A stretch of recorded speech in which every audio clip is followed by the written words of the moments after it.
yokluyor beni. Anlıyorum, yakmışsın gemileri. Seviyordum, biliyordun ve gidiyordun.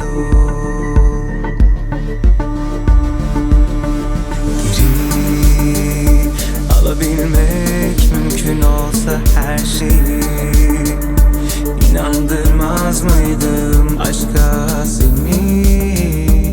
Hem seni hem o taş kalbimi.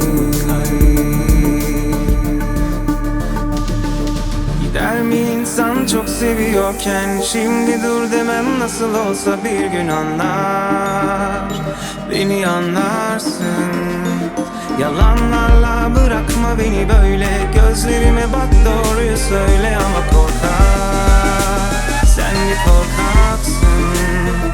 Gider bir insan çok seviyorken? Şimdi dur demem, nasıl olsa bir gün anlar. Beni anlarsın. Yalanlarla bırakma beni böyle. Gözlerime bak, doğruyu söyle ama korkak.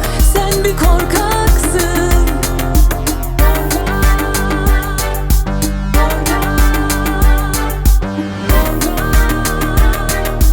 Şimdi dur demem, nasıl olsa bir gün anlar.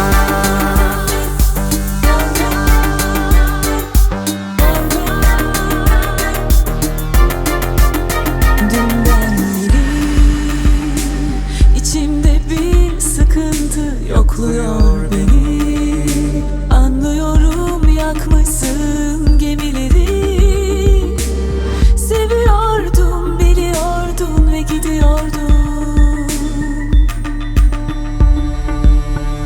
Geri alabilmek mümkün olsa her şeyi, İnandırmaz mıydım aşka seni? Hem seni hem o taş kalbini.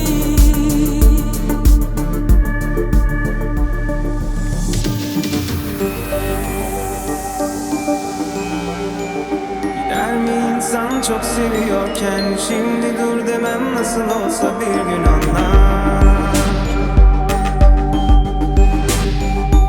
Anlar. Şimdi dur